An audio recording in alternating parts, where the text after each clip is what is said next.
अस्सलाम वालेकुम everyone, welcome to my channel. उम्मीद करती हूँ कि आप सब खैरियत से होंगे। आज हम चैप्टर नंबर 5 का प्रोग्राम नंबर 14 करने जा रहे हैं, जिसमें वो आपसे कह रहा है कि यूज़र से इनपुट में लें रेडियस और उनकी चॉइस के अकॉर्डिंग आप कैलकुलेट करें सर्कल का एरिया और सर्कमफेरेंस।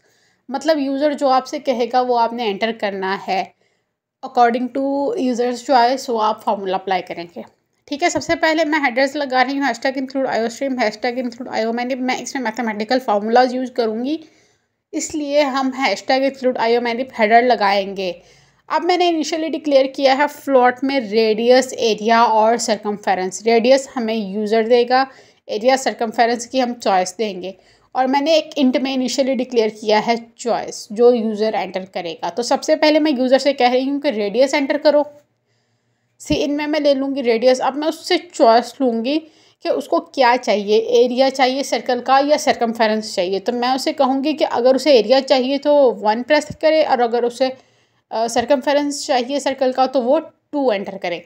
तो चलिए सी इनमें मैं चॉइस ले लूँगी, क्योंकि मैंने चॉइस जो है वो यूज़ ही इसीलिए किया था इनिशियली कि मैं यूज़र से ये जान सकूँ कि उसको चाहिए क्या। अब मैं कंडीशन अप्लाई कर रही हूँ कि अगर चॉइस 1 के इक्वल हो, मीन्स के यूज़र को चाहिए एरिया ऑफ सर्कल। तो एरिया का फार्मूला है area is equals to radius into pi, मतलब पाई की वैल्यू है 3.141। ये आप इनिशियली डिक्लेयर भी कर सकते हैं और आप फार्मूला में भी मेंशन कर सकते हैं। तो सी आउट स्टेटमेंट बना रही हूँ कि area is equals to set position की वैल्यू मैंने 2 सेट कर दी है।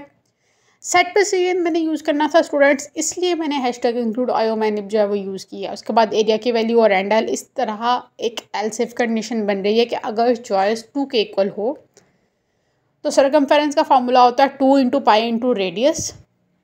Circumference is equals to set position की वैल्यू अगेन हम 2 सेट कर देंगे, सरकमफेरेंस की वैल्यू डिस्प्ले हो जाएगी एंड एल। इसी के साथ हमारा एल्स इफ की कंडीशन भी क्लोज हो गई। एल्स अगर तीनों कंडीशंस में से, मतलब दोनों कंडीशंस में से कोई भी अप्लाई ना हो रही हो, तो आपके पास आउटपुट में आ जाए कि इनवैलिड चॉइस, कि आपकी जो चॉइस है वो इनवैलिड है, इन दोनों में नहीं आती। कोड दोबारा चेक कर लें।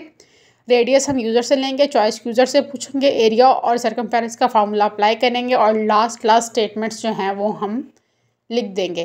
तो चलिए इनका आउटपुट चेक करते हैं। रेडियस की वैल्यू एंटर कर दी, चॉइस एंटर कर दी, सरकमफेरेंस ऑफ सर्कल आपके सामने आपकी स्क्रीन पर मौजूद है।